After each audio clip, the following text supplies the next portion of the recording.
Assalamualaikum warahmatullahi wabarakatuh. Waalaikumsalam warahmatullahi wabarakatuh. Di sini kami dari kelompok 10 akan mempresentasikan hasil diskusi kami yang berjudul Konstitusi.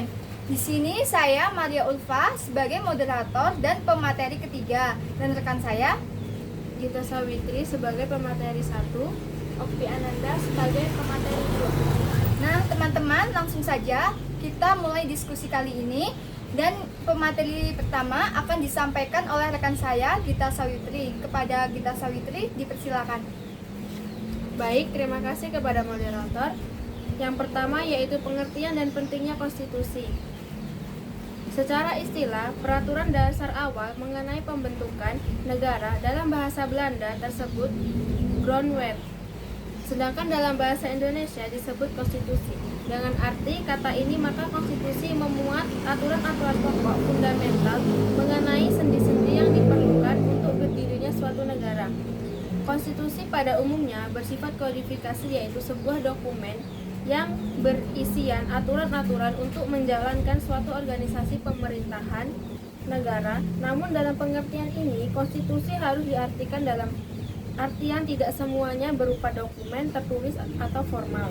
Namun, menurut para ahli ilmu hukum maupun ilmu politik, konstitusi harus diterjemahkan termasuk kesepakatan politik negara, kekuasaan, pengambilan keputusan, kebijakan, dan distribusi maupun lokasi. Konstitusi bagi organisasi pemerintahan negara yang dimaksud terdapat beragam bentuk dan kompleksitas strukturnya. Terdapat konstitusi politik atau hukum, akan tetapi mengandung pula arti konstitusi ekonomi.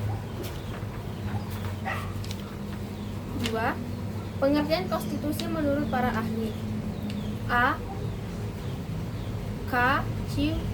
Weir, konstitusi adalah keseluruhan sistem ketatanegaraan suatu negara yang berupa kumpulan peraturan yang membentuk, mengatur, atau memerintah dalam pemerintahan suatu negara. B. Herman Heller, konstitusi mempunyai arti luas daripada UUD. Konstitusi tidak hanya bersifat yuridis tetapi juga sosiologi dan politis. C. Lesale, konstitusi adalah hubungan antara kekuasaan yang terdapat di dalam masyarakat seperti golongan yang mempunyai kedudukan nyata di dalam masyarakat, misalnya negara, angkatan perang, partai politik, dan sebagainya. D. Legi van Apeldoorn, konstitusi memuat baik peraturan tertulis maupun peraturan tak tertulis. E. Koernimanto Soeto Pawiro, istilah konstitusi berasal dari bahasa Latin cismi yang berarti bersama dengan status yang berarti membuat sesuatu agar berdiri. Jadi konstitusi berarti menetapkan secara bersama. F. Sanchez membagi konstitusi dalam 4 pengertian, yaitu 1. Konstitusi dalam arti absolut mempunyai 4 sub pengertian, yaitu konstitusi sebagai kesatuan organisasi, konstitusi sebagai bentuk negara, konstitusi sebagai faktor integrasi, konstitusi sebagai sistem dari norma hukum yang tertinggi di dalam negara. Konstitusi dalam arti relatif dibagi menjadi 2 pengertian, yaitu konstitusi sebagai turunan dari golongan berjuris agar haknya dapat dijamin oleh penguasa, dan konstitusi sebagai sebuah konstitusi dalam arti formal. Konstitusi dapat berupa tertulis, dan konstitusi dalam arti materi, konstitusi yang dilihat dari segi isinya. 3. Konstitusi dalam arti positif adalah sebagai sebuah keputusan politik yang tertinggi sehingga mampu mengubah tatanan kehidupan kenegaraan. 4. Konstitusi dalam arti ideal, yaitu konstitusi yang memuat adanya jaminan atas hak asasi seperti perlindungannya. Baik, saya kembalikan kepada moderator. Terima kasih untuk pemateri. Pemateri ke-1. Selanjutnya memasuki pemateri kedua yang akan disampaikan oleh rekan saya, yaitu Okti Ananda. Kepada Okti Ananda, dipersilakan. Baiklah, di sini saya akan menjelaskan tentang tujuan konstitusi. Tujuan konstitusi yaitu A. Membatasi kekuasaan penguasa agar tidak bertindak sewenang-wenang. Maksudnya, tanpa membatasi kekuasaan penguasa, konstitusi tidak akan berjalan dengan baik, dan bisa saja kekuasaan penguasa akan merajalela dan tidak bisa merugikan rakyat banyak. B. Melindungi hak asasi manusia. Maksudnya, setiap penguasa berhak menghormati hak asasi manusia orang lain dan hak memperoleh perlindungan hukum dalam hal melaksanakan haknya. Yang C, pedoman penyelenggaraan negara, maksudnya tanpa adanya pedoman konstitusi, negara kita tidak akan berdiri dengan kokoh. Yang selanjutnya, nilai konstitusi. Nilai konstitusi yaitu A. Nilai normatif adalah suatu konstitusi yang resmi diterima oleh suatu bangsa, dan bagi mereka konstitusi itu tidak hanya berlaku dalam arti hukum atau legal, tetapi juga nyata berlaku dalam masyarakat dalam arti berlaku efektif dan melaksanakan secara murni dan konsisten. Yang B. Nilai nominal adalah suatu konstitusi yang menurut hukum berlaku tetapi tidak sempurna. Yang ketiga, C. Nilai semantik adalah suatu konstitusi yang berlaku hanya untuk kepentingan penguasa saja. Dalam memobilisasi kekuasaan, penguasa menggunakan konstitusi sebagai alat untuk melaksanakan kekuasaan politik. Yang selanjutnya, macam-macam konstitusi. Macam-macam konstitusi diantaranya adalah menurut C.V. Strong, konstitusi terdiri konstitusi tertulis. Konstitusi tertulis adalah aturan-aturan pokok dasar negara, bangunan negara, dan tata negara. Demikian juga aturan dasar lainnya yang mengatur kehidupan suatu bangsa di dalam persekutuan hukum negara. Konstitusi tidak tertulis adalah berupa kebiasaan ketatanegaraan yang sering timbul. Adapun syarat-syarat konvensi yakni diakui dan dipergunakan berulang-ulang dalam praktik penyelenggaraan negara. Tidak bertentangan dengan Undang-Undang 1945, memperhatikan pelaksanaan Undang-Undang 1945. Secara teoritas, konstitusi dibedakan menjadi yang pertama konstitusi politik, yang kedua konstitusi sosial, dan yang ketiga berdasarkan sifat yaitu fleksibel dan rigid. Menurut Sri Sumantri, konstitusi berisi 3 hal pokok, yaitu jaminan terhadap hak asasi manusia dan warga negara. Yang kedua, susunan ketatanegaraan yang bersifat fundamental. Yang ketiga, pembagian dan pembatasan tugas ketatanegaraan. Menurut Miriam Budiarjo, konstitusi memuat tentang organisasi negara, hak asasi manusia, prosedur penyelesaian masalah, pelanggaran hukum, cara perubahan konstitusi. Menurut Kurniatmanto Sitopawiro, konstitusi berisi tentang pernyataan ideologis, pembagian kekuasaan negara, jaminan hak asasi manusia, perubahan konstitusi, dan larangan perubahan konstitusi. Yang selanjutnya, syarat terjadinya konstitusi. Syarat terjadinya konstitusi agar suatu bentuk pemerintahan dapat dijalankan secara demokrasi dengan memperhatikan kepentingan rakyat, melindungi asas demokrasi, menciptakan kedaulatan tertinggi yang berada di tangan rakyat untuk melaksanakan dasar negara, menentukan suatu hukum yang bersifat adil. Yang selanjutnya, sejarah konstitusi. Secara umum, terdapat 2 macam konstitusi, yaitu konstitusi tertulis dan konstitusi tidak tertulis. Dalam hal yang kedua ini, hampir semua negara di dunia memiliki konstitusi tertulis atau undang-undang dasar, yang pada umumnya mengatur mengenai pembentukan, pembagian wewenang, dan cara bekerja berbagai lembaga kenegaraan serta perlindungan hak asasi manusia.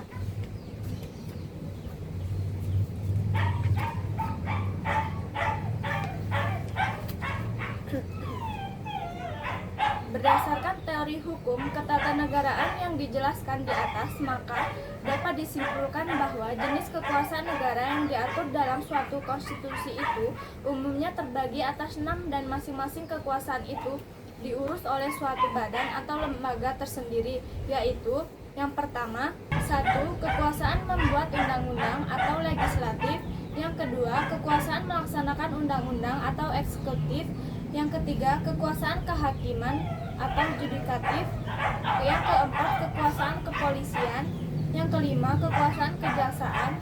Dan yang keenam, kekuasaan memeriksa keuangan negara. Sekian dari saya kembalikan ke moderator. Terima kasih untuk pemateri kedua. Selanjutnya memasuki pemateri ketiga yang akan disampaikan oleh saya sendiri. yaitu tentang perubahan konstitusi di Indonesia. Konstitusi suatu negara pada kekatnya merupakan hukum dasar tertinggi yang memuat hal-hal mengenai penyelenggaraan negara, karena suatu konstitusi harus memiliki sifat yang lebih stabil daripada produk hukum lainnya. Terlebih juga jiwa dan semangat pelaksanaan penyelenggaraan negara juga diatur dalam konstitusi, sehingga perubahan suatu konstitusi dapat membawa perubahan yang besar terhadap sistem penyelenggaraan negara. Bisa jadi suatu negara yang demokratis berubah menjadi otoriter karena terjadi perubahan dalam konstitusi.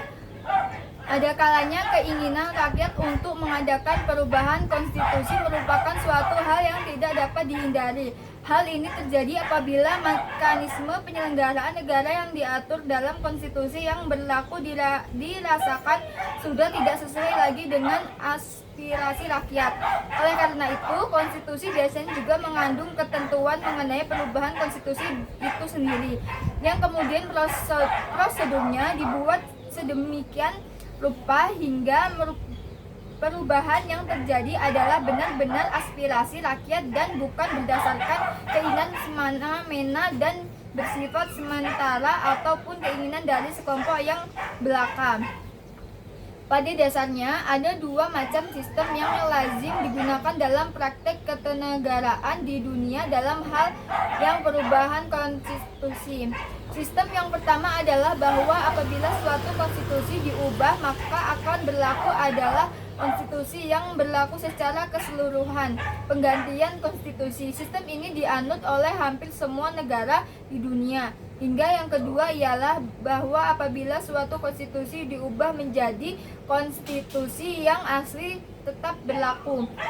Perubahan terhadap konstitusi tersebut merupakan amandemen dari konstitusi yang asli tadi. Dengan praktek lain, amandemen tersebut merupakan atau menjadi bagian dari konstitusinya. Sistem ini dianut oleh Amerika Serikat. Menurut C.F. Strong, ada 4 macam prosedur perubahan konstitusi. A. Perubahan konstitusi yang dilakukan oleh pemegang kekuasaan legislatif. 1. Untuk mengubah konstitusi, sidang pemegang kekuasaan legislatif harus dihindari oleh kurang-kurangnya sejauh anggota tertentu, quorum yang ditentukan secara pasti. Kedua, untuk mengubah konstitusi maka lembaga perwakilan rakyat harus dibubarkan terlebih dahulu dan kemudian diselenggarakan pemilihan umum. Lembaga perwakilan rakyat harus diperbarui, inilah yang kemudian melaksanakan wewenang untuk mengubah konstitusi. Ketiga, adalah cara yang terjadi dan berlaku dalam sistem majelis dua kamar untuk mengubah konstitusi. Kedua kamar lembaga perwakilan rakyat harus mengadakan sidang gabungan. Sidang gabungan inilah dengan syarat-syarat seperti dalam cara pertama. B. Perubahan konstitusi yang dilakukan rakyat melalui suatu referendum. C. Perubahan konstitusi yang berlaku pada negara serikat yang dilakukan oleh sejauh negara bagian. Perubahan konstitusi pada negara serikat harus dilakukan dengan persetujuan sebagian tersebar negara-negara tersebut. D. Perubahan konstitusi yang dilakukan dalam suatu konvensi atau dilakukan oleh suatu lembaga negara khusus yang dibentuk hanya untuk keperluan perubahan. Cara ini dapat dijadikan lebih baik pada negara kesatuan ataupun negara serikat.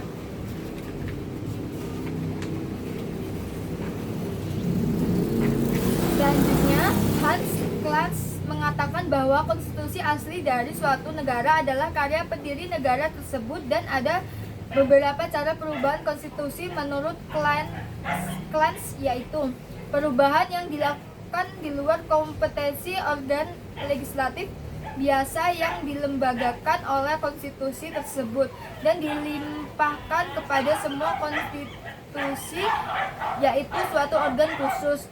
B. Dalam sebuah negara federal, suatu perubahan konstitusi bisa menjadi disetujui oleh Dewan Perwakilan Rakyat.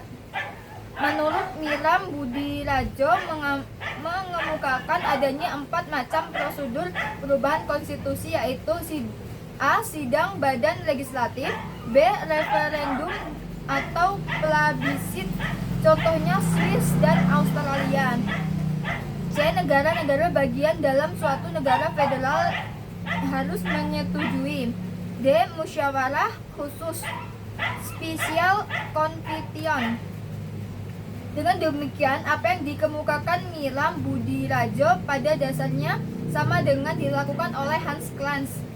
Di Indonesia, perubahan konstitusi telah terjadi beberapa kali dalam sejarah ketenagaraan Indonesia sejak proklamasi kemerdekaan 17 Agustus 1945.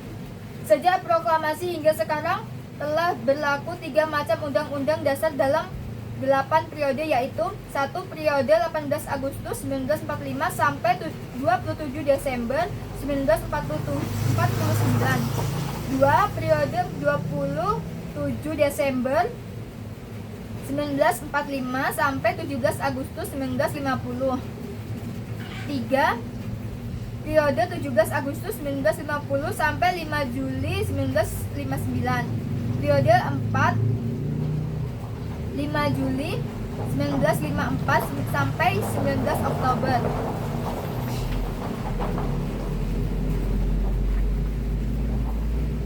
5. Periode 19 Oktober 1999 sampai 18 Agustus 2000. 6. Periode 18 Agustus 2000 sampai 9 November 2001. 7. Periode 9 November 2001 sampai 10 Agustus 2002. 8. Periode 10 Agustus 2002 sampai sekarang. Undang-Undang Dasar 1945 UUD 1945 ditetapkan dan disahkan Panitia Persiapan Kemerdekaan Indonesia PPKI pada tanggal 18 Agustus 1945. UUD 1945 terdiri dari 1. Pembukaan 4 alinea yang pada alinea keempat tercantum dasar negara, yaitu Pancasila. 2. Batang tubuh isi yang meliputi 16 bab, 37 pasal, 4 aturan peralihan, 2 aturan tambahan.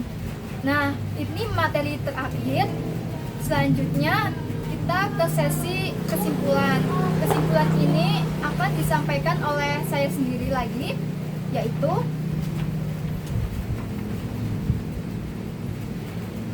kesimpulannya, konstitusi pada umumnya bersifat kodifikasi, yaitu sebuah dokumen yang berisian aturan-aturan untuk menjalankan suatu organisasi pemerintah negara. Namun dalam pengertian ini, konstitusi harus diartikan dalam arti tidak semuanya berupa dokumen tertulis atau formal. Tujuan konstitusi suatu negara yaitu membatasi kekuasaan negara agar tidak bertindak sewenang-wenang, maksudnya tanpa membatasi kekuasaan penguasa. Konstitusi tidak akan berjalan dengan baik dan bisa saja kekuasaan penguasa akan merajalela dan bisa merugikan rakyat.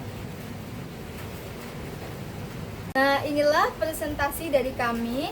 Jika ada tutur kata yang kami sampaikan salah, kami mohon maaf, dan kepada Allah kami mohon ampun. Kami akhiri. Wassalamualaikum warahmatullahi wabarakatuh.